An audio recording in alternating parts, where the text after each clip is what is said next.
Hey everybody, I'm Rachel. Sasha here. And we're the Grateful Gypsies, and today we're going to be talking about our massive trip to South America. That's right, we spent 7 months traversing the continent. This was our first big trip as digital nomads. If you're not familiar with digital nomads, it means we were working online as we were moving around. It was our first time doing it. We had done a big backpacking trip previously where Sasha was doing a little bit of freelancing work, but that's really about it. So this was the first time we were really traveling full-time while both working online. Yeah, that previous trip was in Southeast Asia. It was also 7 months, but like Rachel said, we weren't really working much. So we were able to stay in hostels, we were able to go on more tours, we had a lot more free time. So this was a big difference in our South America trip. We really had to balance work and travel. We were digital backpackers, if you will. I think we maybe just coined a new term, digital backpackers. Anyway, we don't want this video to be super long, but we did spend 7 months there. We visited several countries and we did quite a bit.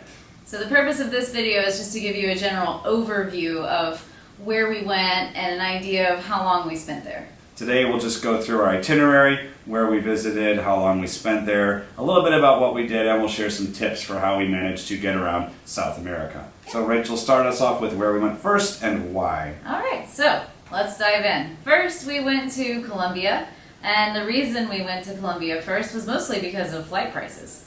That's right. I love looking for flight deals. I really enjoy finding a great flight deal. It makes me happy. And we were in the U.S. visiting Rachel's family in the southeast, so I was looking at flights out of Charlotte or Atlanta and managed to score a pretty cheap flight. It was about $200 each, I think, maybe a little more with bags, from Atlanta to Cartagena, Colombia. It's one of the most traveled to destinations in Colombia from the States, so I think you're most likely to find the cheapest flight there or Bogota. Right, and Cartagena is also in the far north. It's on the coast in Colombia. It's about as far north as you can get in South America, so travel time is less than, say, going down to Chile or Argentina, so flight prices are naturally cheaper. And I think we spent 3 nights in Cartagena to start. I think so. Yeah, so first we stayed in an Airbnb in the Boca Grande area. It's on the beach there. It's not the nicest beach exactly, but it was a cool place to stay.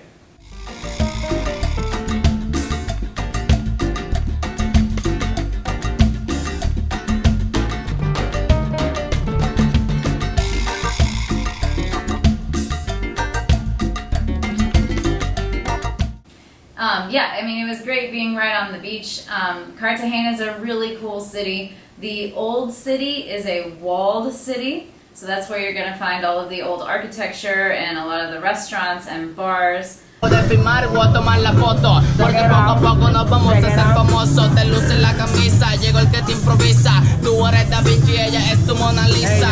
There's a lot to do. We recommend taking the free walking tour. It's a great way to get acquainted with the city, learn something about the culture and the history. So after those first 3 days in Cartagena, we took a boat to Casa in el Agua, which is Spanish for the floating house, or the house in the water. The house in the water. Yeah, we saw a video of it on BuzzFeed, I think, and just decided we have to go there. It's literally a hostel floating in the ocean. Well, it's anchored down, but it's surrounded by water. It's like its own little island. It's actually what sparked our idea to do this big South America trip in the first place. Yeah, so it's a quick boat ride, only an hour and a half maybe, on a speedboat from Cartagena out to the Casa en el Agua, and it's a really cool place. You can sleep in hammocks. They have dorm rooms or they have private rooms. We splurged for the private room because I like to be comfortable. They have activities you can do. You can take a boat to a beach. There is one trip you can do from the Casa en el Agua. You can visit what they told us was the most crowded island in the world. That's based on the amount of people who live there and the space that the island actually has. So it's a pretty tiny island and really not that many people live there, but apparently it is the most crowded island in the world. Yeah. So that was kind of interesting.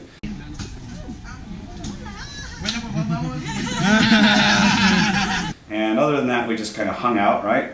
Chilled in the water. It's happy hour all day. Flew our drone for the first time. We did, and I didn't crash it in the water, so great success. We have a whole blog post about it and a video that we'll link to, so you guys can check that out for more details. Highly recommend it, though.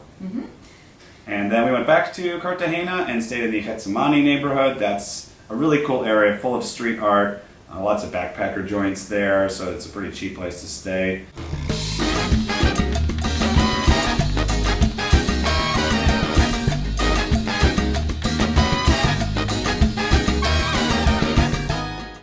right outside the walled city, so you're much closer to the action, closer to restaurants, closer to bars and fun activities.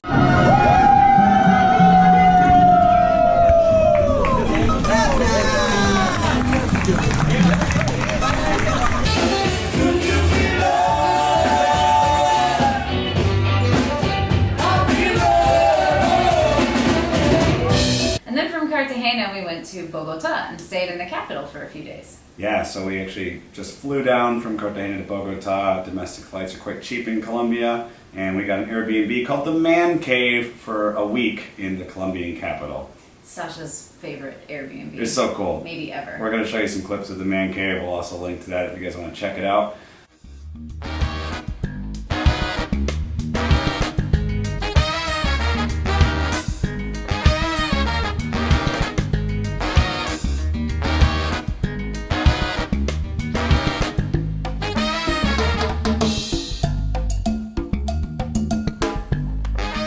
In Bogota, we had to catch up on work, so we were spending a lot of time in the Man Cave working, but what else did we do?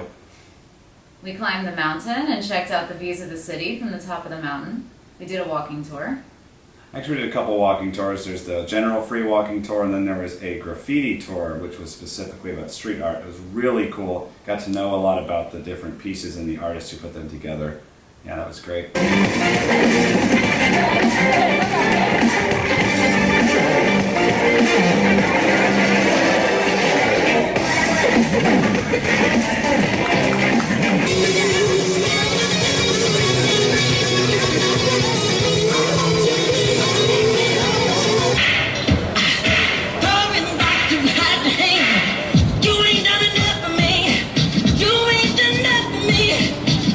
Yeah, so we were there for a week. It really flew by. We've come to find that a week in a place really isn't that much time, right? It's really not, especially when you're working.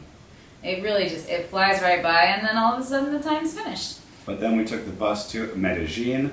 Say it like you're from there. That's how the locals say it, Medellin. And we'd heard so many things about Medellin as a digital nomad destination. It's definitely one of the top places for digital nomads in the world right now, so we had to check it out. And we spent quite a bit of time there. We ended up spending about 6 weeks there. Yeah, so we tried the Poblado area, which is probably the most popular spot for tourists and expats. Stayed there for about 10 nights. We stayed there for 10 nights and then we moved over into an apartment in Laureles, which is the second most popular place for expats and tourists in Medellin. Yeah.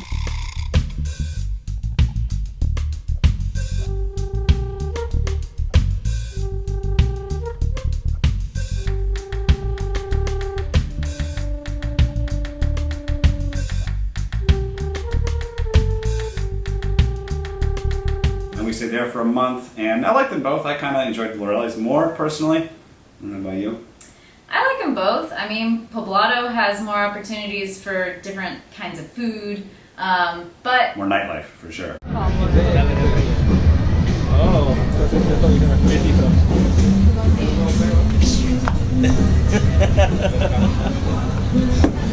More nightlife for sure, but if you're looking for a more authentic Colombian experience, Laureles is definitely where you want to be. For sure. And I was studying Spanish while we were there, so I was pretty busy with that.